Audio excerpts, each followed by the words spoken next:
নমস্কার বন্ধুরা, সবিতাস life and কিচেনে আপনাদের সবাইকে আরও একবার স্বাগত। আজকে আমি আপনাদের রান্নাঘর থেকে একটু দূরে নিয়ে এসেছি, আমার ছাদ বাগানে। আপনারা অনেকেই জানেন আমি প্রকৃতি আর ফুল খুব ভালোবাসি।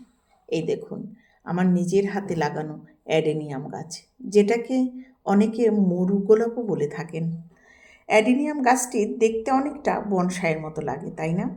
এর নিচের এই মোটা অংশটা আমাকে খুব টানে। এটা যখন ছোট টব থেকে ধীরে ধীরে বড় হয়, তখন কি অদ্ভুত সুন্দর লাগে, তাই না?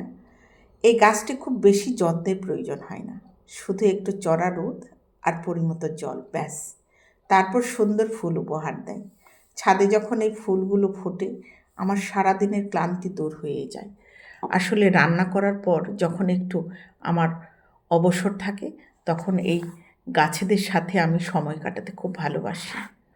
গাছ লাগানো শুধু শখ নয়, এটা এক ধরনের আমার মনের শান্তি। আজকে এই ছোট্ট ভিডিওটি কেমন লাগলো জানাতে ভুলবেন না।